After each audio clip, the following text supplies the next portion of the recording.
Conscious competence atau kesadaran berkemampuan. Kita sekarang membicarakan hal yang sederhana sedikit atau melompat sedikit dulu.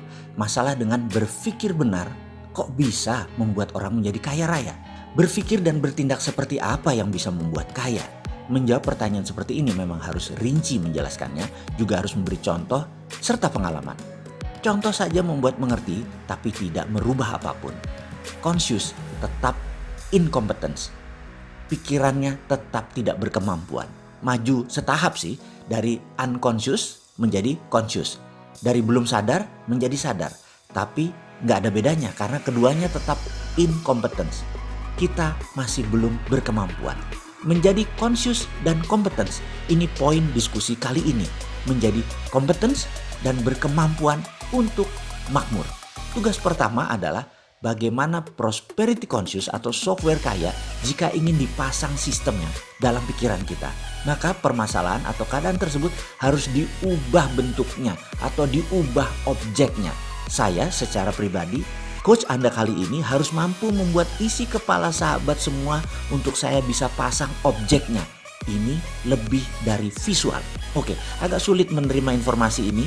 Saya ceritakan dalam bentuk lain dengan contoh. Seorang perokok.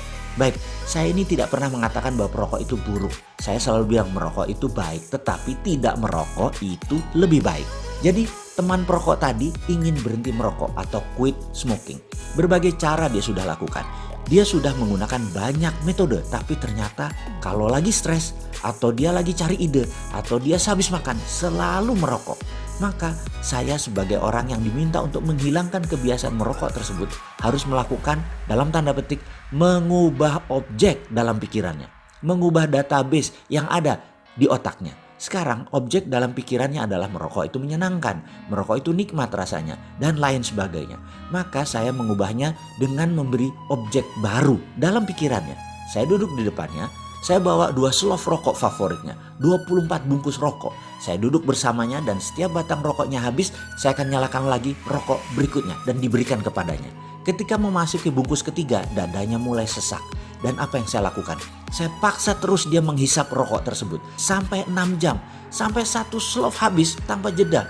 Nangis, pedih, sakit, dadanya sesak, sebel, segala macam rasa masuk bercampur. Dan saya tidak peduli apapun pendapatnya tentang apa yang saya lakukan tadi. Mau dia bilang sadis, mau dia bilang sontoloyo, mau bilang kejam. Sampai dia gak bisa nafas. Entah bungkus keberapa, kita terus jejekin, kita terus beri dia rokok. Di saat itu berhenti proses ubah proyeknya. Begitu dia bilang muak, berhenti sudah proses mengubah proyeknya. Di sini teman kita tadi sudah punya objek baru. Merokok itu gak enak, merokok itu bikin sesak, merokok itu bikin sakit dan sangat traumatis merokok itu. Dan dia pun berhenti merokok. Pasti di sini pertaruhannya. Kalau dia balik merokok itu mentor abal-abal.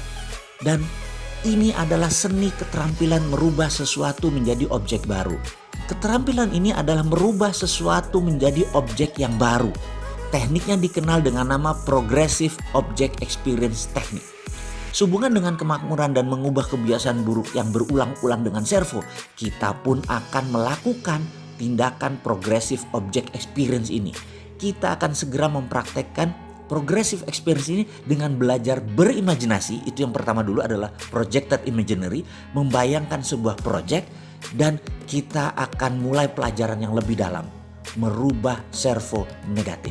Sekarang tugasnya cuma satu, Anda temukan peaceful place Anda. Bayangkan dalam pikiran Anda sekarang, temukan peaceful place Anda, tempat kedamaian. Bisa di masjid, bisa di gereja, bisa di tempat ibadah, bisa di sajadah, bisa di Mekah, bisa di gunung, bisa di pantai, bisa di rumah, bisa di tempat tidur, apapun. Tugas Anda cuma satu, temukan peaceful place Anda dalam imajinasi Anda. Lakukan sekarang.